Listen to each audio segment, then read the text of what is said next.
Guys, so I've had her turboed now for probably a couple months. I might try to take it for a drive here in a few, but I want to talk about a few things. One of which is vacuum. So you're gonna have to have vacuum from somewhere. That is for your boost gauge and for your blow-off valve. Now, a lot of people are going to tell you to get vacuum off of one of these hard lines down here, because I think it's this one right here that goes to the EGR, the exhaust gas in the evap system. It's part of the emission stuff. Personally, I would not tap into that. That can cause you some issues down the line, especially being boosted. That goes to like a charcoal canister and all that for emissions. So what I did was I got this is where the PCV valve goes, and I pulled the hose off of it and I teed off of it, and one side goes to the blow-off valve and the other side runs down underneath and then up into the car for the boost gauge. Now this is just a filter that goes onto the end of the PCV valve because I believe it's under load. It pushes air out. Yeah, under load it pushes air out, and then when you let off the gas, when there's vacuum created, I'm pretty sure it sucks air in. And all this is designed to do is to draw air in from the PCV valve, from the valve cover, to reduce emissions. So all the noxious gases and whatever, the byproduct of combustion that leaks past the piston rings and all that good stuff ends up in the valve cover. This sucks it out. That's all that's for. So this is just blowing into the atmosphere now instead of getting sucked into my engine. So that's why I chose to use that. And then if you're going to use a blow-off valve, it has to be set up for recirculate. Because what happens is, if you have a blow-off valve that blows off your, the whoosh sound, it blows metered air. It's already been through the mass airflow meter. It's already been metered. You're dumping air out, and so it's gonna cause your engine to run extremely rich, and it's not good. So you have to get it tuned if you want to use a blow-off valve that blows off to atmosphere. Now this is a hybrid blow-off valve, so I can adjust it. It blows off probably 30% to atmosphere and 70% to recirculate. So what that allows me to do is to still have the turbo sound that everybody wants without causing my car to run extremely rich when it does dump that metered air out. And what I mean by metered air is, obviously, it draws air in right here, goes through the mass airflow meter, it goes through the turbo, comes out through here. It's already been metered, so it's been through there. Goes down through the intercooler, up, and then it dumps it. Instead of it going into there, it dumps it. So this is really designed to just dump the extra air back into the system. But like I said, this is a hybrid valve, so I can dump some, still get the turbo sound, and not worry about running rich. Alright, and I got this pretty cool pod off of eBay for my gauges. You'll see it's right here.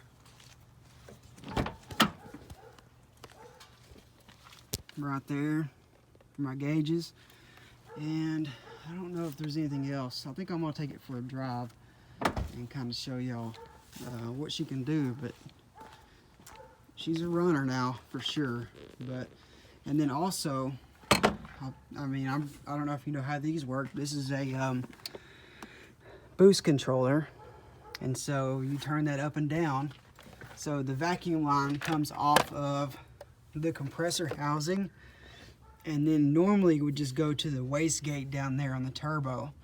And depending on how much pressure builds up in there inside this vacuum hose, there's a diaphragm in there that bleeds off excess pressure. well, you reroute the hose through here and then route this hose down to the diaphragm, and this lets you bleed air out of the system, so it will trick your diaphragm basically into thinking that you only have 5 pounds when in actuality you have 10. So I think these cars are set up to run around 5 or 6 pounds of boost from the factory, so it's pretty essential that you have one of those if you want to run more boost than factory. So I'll close her up now and I'm gonna take it for a spin.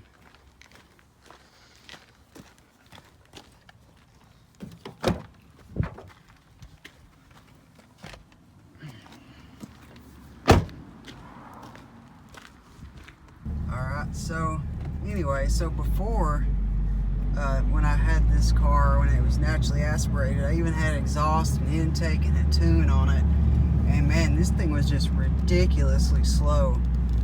Now I'll hit it into second gear, but the clutch is starting to wear out, and the tires are sticky because I just got done driving it, so it's probably going to slip when I hammer it in second gear. But when I just punch on it in first gear, I mean, it literally breaks loose and immediately hits the rev limiter once it hits boost.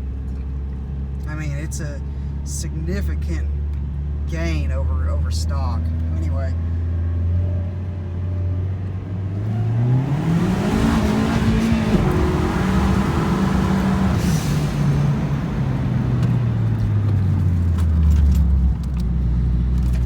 I can smell the rubber. It spun for a good, I don't know, probably 3 or 4 seconds in second gear.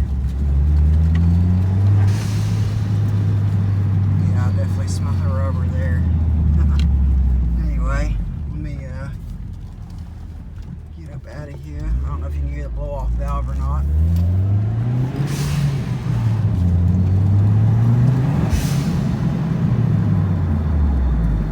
I mean, that's not even getting into it.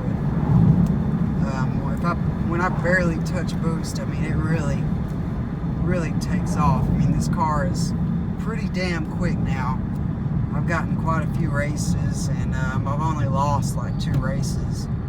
I barely got beat by a Hemi. I guess it was a whatever the new Hemi Charger, Challenger, whatever those are. I got beat by one of those, but he just barely crept by me on the interstate.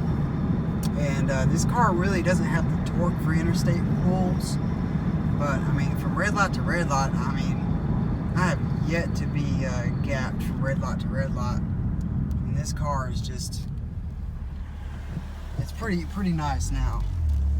I'll get on it one more time down here. Not yet.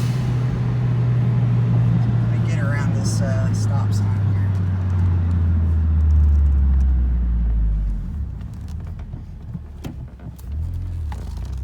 I don't know if you better hear it or not, but